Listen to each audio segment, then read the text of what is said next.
The book of Nehemiah is a book about setting priorities, having your priorities right.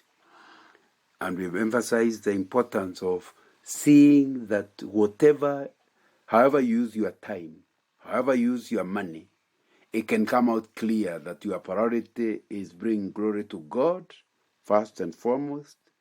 Your second priority is taking responsibility God has given you over your family, both your nuclear family and your parents' family. And that will need to be given a priority. And then thirdly, your profession or you are earning daily bread and things like that will follow after that.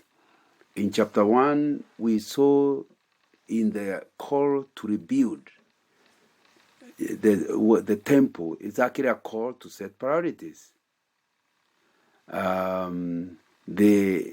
We saw that the prophet accuses them of procrastination. That's why they are not acting. They are just bothered about their own houses. So he finally tells them, come to procrastination and exhorts them to rebuild. And he tells them why to rebuild is because as long as you continue having wrong priorities, then you will put a lot of effort, but the result will be low. Productivity will not be there despite your much effort. And we saw that in the same chapter, the final verses describe the response of the leaders and the people and the priests to the prophecy. In chapter 2, we now see Haggai's second message, where he is promising them or describing a promise of a future glory. And he is promising the Lord's enabling presence to encourage in this rebuilding. And therefore, they will be able to accomplish it. Then in the third message, we see, still in chapter 2, the priestly decision to illustrate the blessing of obedience. And it's important to just see the ritual comparison of corrupting effects of sin, which are seen there, which we see in verse 11 to 14. And then in verse 15 to 19, we see a promise of present blessing comparing with the punishment they have been going through because of obedience. That brings us to the fourth message, still in chapter 2, which is the messianic prophecy to Zerubbabel. You know, he talked about the overthrow of the Gentile nations and the restoration of the Davidic kingdom, all in chapter 2. So we have gone through the first chapter. We now want to go through the second chapter. Verse 1 to 3 says, on the 21st day of the 7th month, the word of the Lord came through the prophet Haggai. Speak to Zerubbabel, son of Shealtiel, governor of Judah, to Joshua, son of Jehozadak, the high priest, and to the remnant of the people. Ask them. You know, this second message of the prophet is dated on the 7th day of the Feast of Tabernacle. Remember, there are 3 major priests each year. And there was, so the seasons were referred to also these particular festivals. So this second message is dated on the 7th day of the Feast of Tabernacle, the final feast of ingathering in the Hebrew calendar, which was actually predicted in Leviticus chapter 23. The feast was marked by much joy. And even today when the Israelites mark it, It's a feast of joy for the harvest. And the sacrifices of thanksgiving are made. And they are numerous, especially on the final day, than any other day of the year. So it's a kind of celebration. It's like kind of the American Thanksgiving Day or the African Christmas season, where people eat what they have not eaten the rest most of the year. They eat something special, sometimes we have something special. However, with the scant harvest and humble beginnings of the temple, because we learned from chapter 1 that they were not having a lot to harvest, the contrast with the former conditions must have been especially painful. So they can see, comparing how harvests have been when they were young to what they are now. Or for the older people, how it used to be before they went for exile. And now, there is certainly a need for them to be encouraged. You know, Satan makes his strongest attacks to men just after they have firmly resolved to follow the leading of the Lord. Remember, these people in chapter 1 have recommitted themselves to the building of the temple, to setting their priority right. But even at such a time, you need a strong encouragement to guard you from backsliding to despondency. Because you see, although they have recommitted themselves, the harvest still is not high. And that's what the devil uses. It says, you've recommitted yourself. What have you seen so far? It's a way of telling you, go back. There's no need of continuing to trust in God.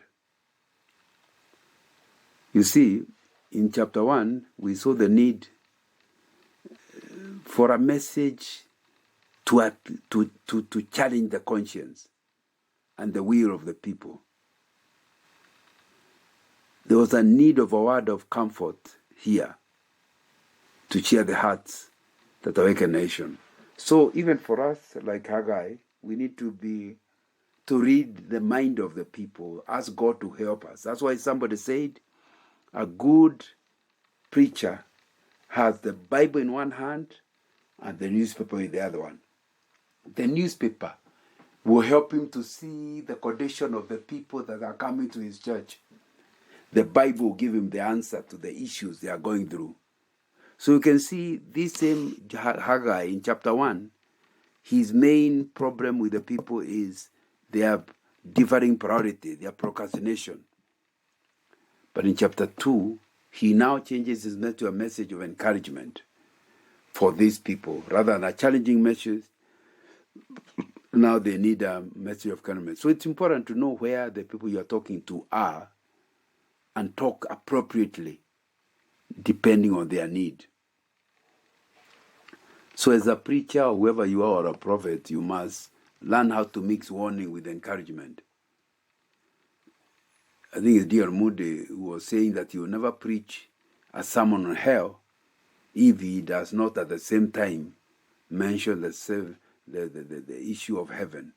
Because of the great Chicago fire, where he preached on one Sunday, hoping to continue the following Sunday, but in between, the fire killed many, many people. We must learn how to give the message that challenges people, but at the same time, to give them hope of heaven.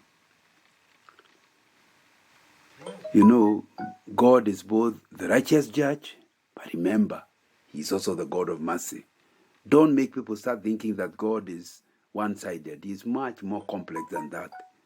He certainly does punish sin, but He certainly also shows mercy. And both of them are descriptive of Jehovah.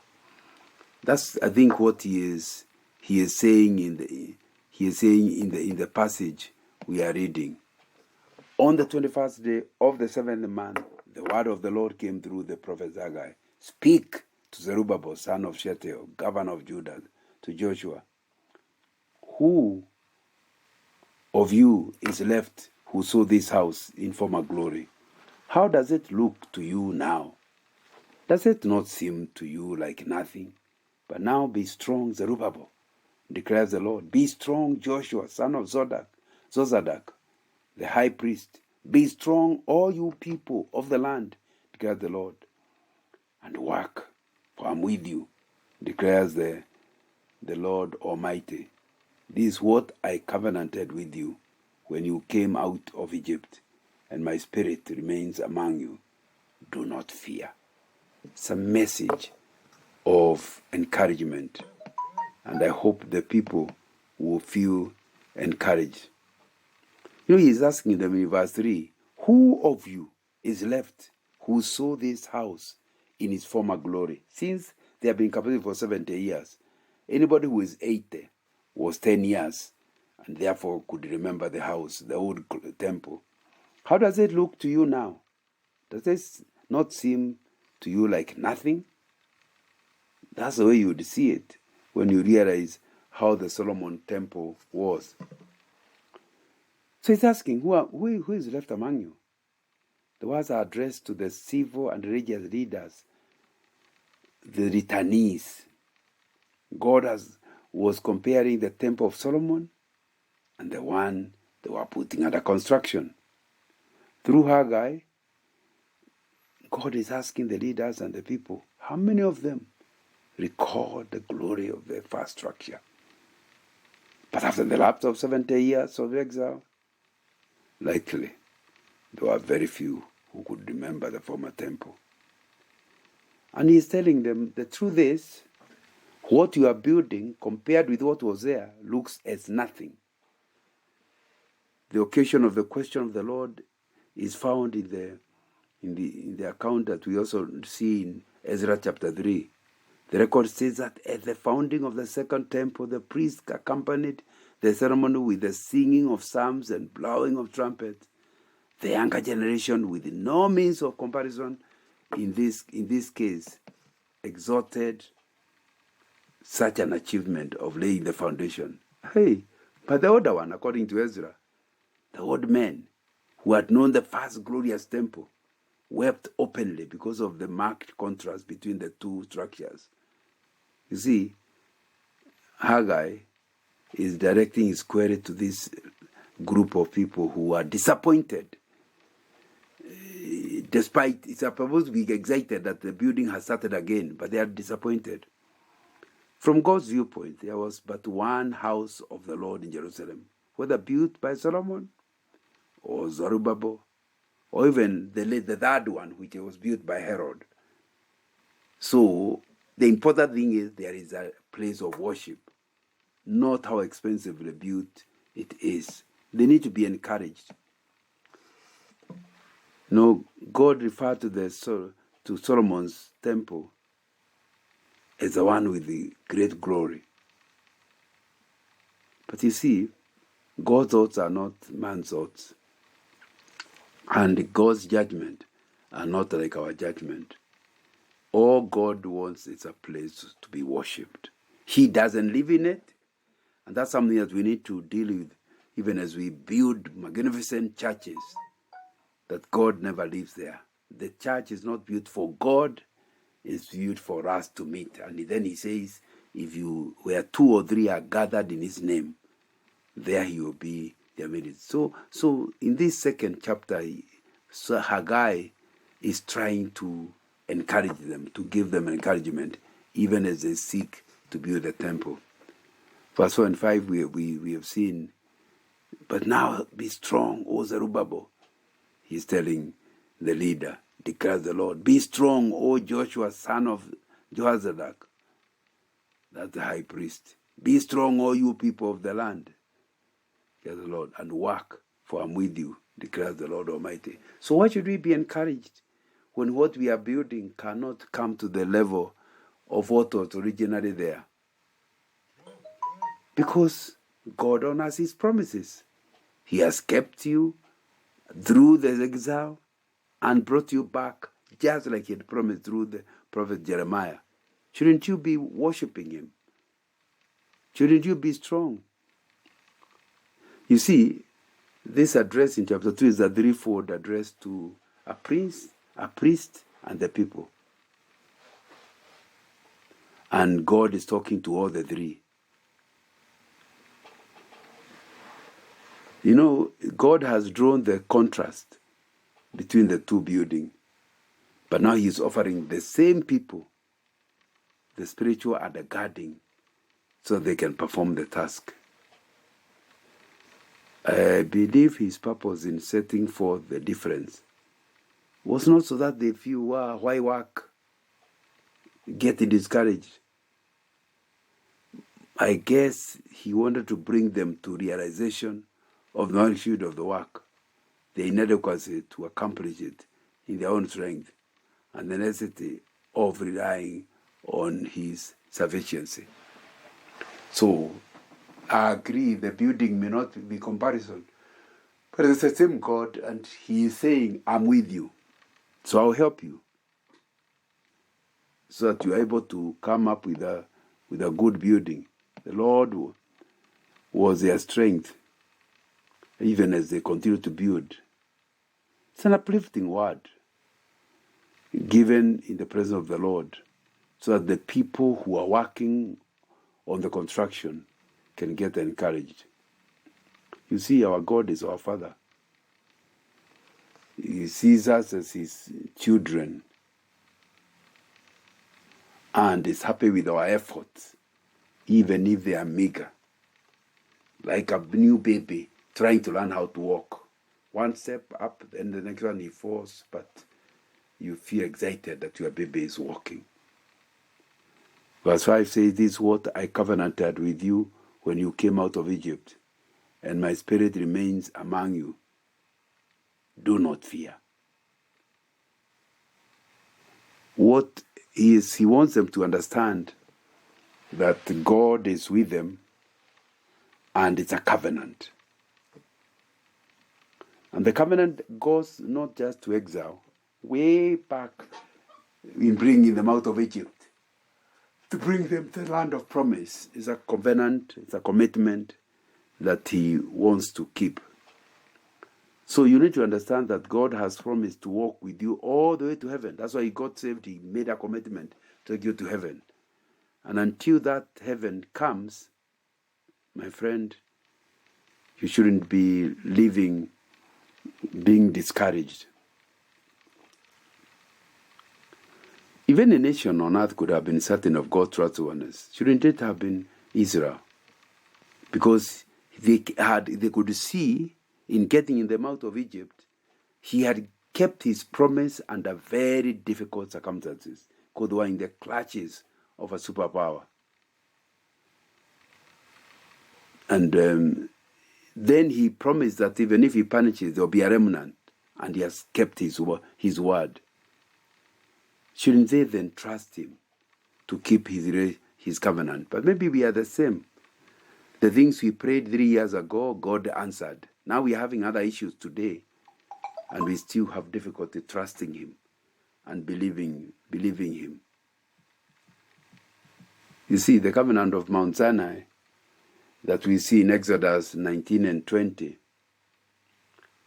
it's one covenant. But we look at the life of Israel later and can see God has been faithful and is a promise-keeping God. Centuries upon centuries after that, we could surely be relied on to keep his pledge, to keep his word. I think he is telling them in this passage that, God, I'm going to be with you. I'm renewing the same covenant, that I'm going to be with you.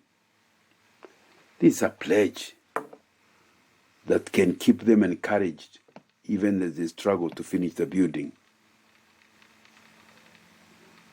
God is promising you, I will not forsake you. Do not fear.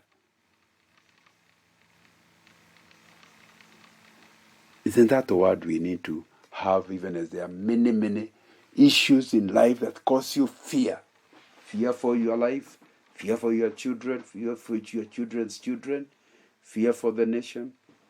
Isn't it good to know this God who keeps promises intends to be with you? Verse 6 is saying, this is what the Lord Almighty says, in a little while I will once more shake the heavens and the earth and the sea and the dry land,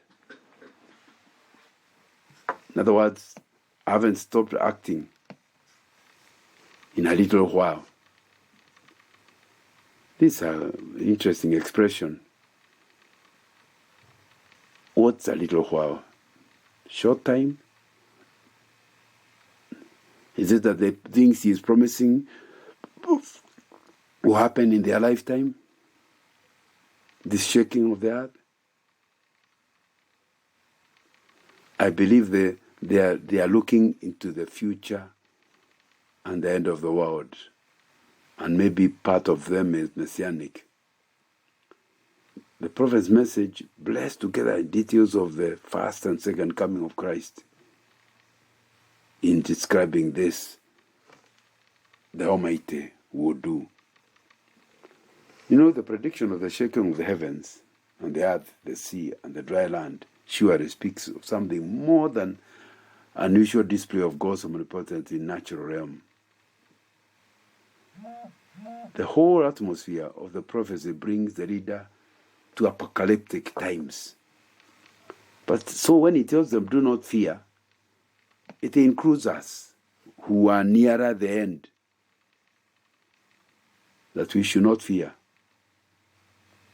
because he will intervene even when those things come. The prophet encouraged the Jews to prosecute the work of building the temple in a committed manner. You know, that's why he is giving them assurance of God's presence, and that even if a much bigger issue could come, like the shaking of the earth, God will still be there and will be the one in charge of that shaking. And he will show it's a way of showing his power by shaking the material universe over the rule of the earth, in order to set up the final ultimate kingdom that will not be earthly and limited, the kingdom of his Son, Jesus Christ. You see, have heaven in view as you face each day's challenges. And I think that's what they are learning. You are building the temple, but think, one day, even the temple will not be necessary, because I'll shake the earth will be gone. And I think that's the thing we need to keep reminding ourselves. Even as we do normal other activities, let us remember they are all temporary. There's a time you shake the earth, and there'll be a new heaven and a new earth. Verse 7 says, I'll shake all nations, and the desired of all nations will come, and I'll fill this house with glory, says the Lord Almighty. You see, Jesus was promising to one day enter the temple and cleanse it. I'll shake all nations, and the desires of all nations will come, and I'll fill this house with glory. Maybe it is the coming of Christ and the things he will do in the temple. No, the British maybe is also referring to the pressing and upheavals in the Persian and Greek empires. You know, these governments were shaken for sure. Might that also refer to what the shaking would be? But you know, all that, whatever the shaking, is just a preparatory step in the process whereby God will yet dislodge the kingdom of this world to replace them by the righteous rule and rule of the Messiah and the Redeemer. And so it will be important to understand that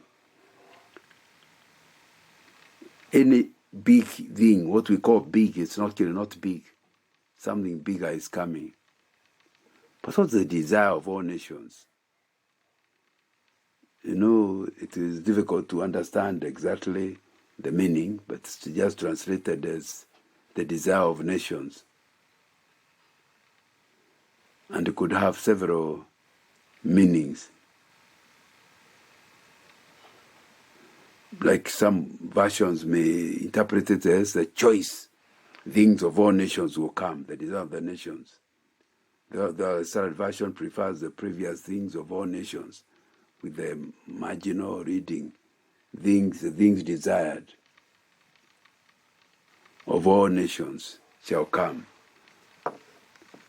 Some other translators have suggested the Gentiles shall come with the delightful things or the precious possessions of the earth.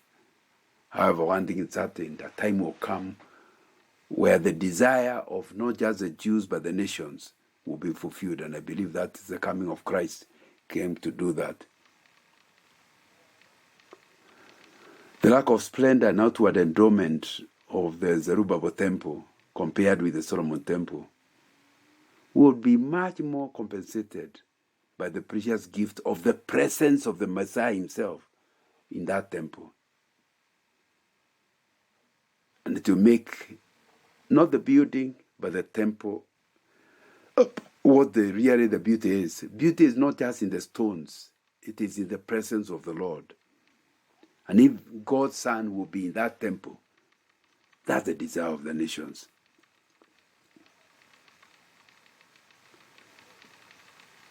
In favor of this type of interpretation, you need to see that desire of nations to be a desire of both the Jews and the Gentiles. But he is making a commitment, specifically, the desire of the nations, how it follows, I will fill this house with glory. Every other abode of the unified God was filled with glory.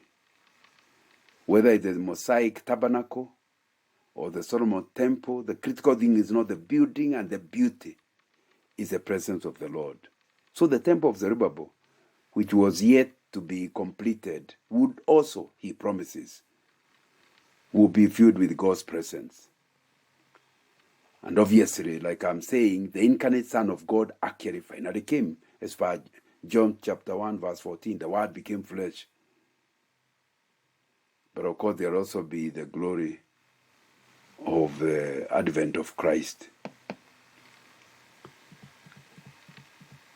So here, Haggai is predicting that the nations will be shaken, but in the process, the redemption will also be brought. The shaking is the preparation for the coming of the glory by the Messiah. God will fill his temple, the temple of the future, with the presented glory. And I think that's a very, very important thing to be aware of. So what are we saying?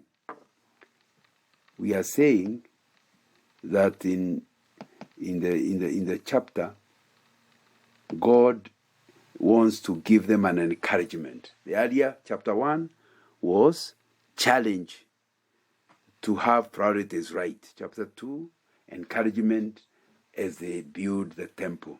With a promise, don't worry about the look of this temple. Don't worry about whether after you build it will be big or small. The more critical thing is I'm promising my presence in whatever Zerubbabel completes. And isn't that what we need to be with? That sometimes we may not have the car we preferred, we may not have the house we preferred, we may not have the residential area we preferred, but he's promising his presence. And I think that should give you encouragement. Wherever you are, however it looks outside, God is with you and intends to make his dwelling among people. That's a message, that I'll be with you, I'll be present. Therefore, do not fear. He started by saying, look at the temple, look at the Solomon. Can you remember it? Solomon's temple, look at what this they can't compare. It looks like nothing. But don't worry, this nothing will have God's presence. And that will bring true rejoicing. What is it you are stuck on the physical without seeing the spiritual aspects of the same thing? May this message help you to relook and see things from heaven's perspective.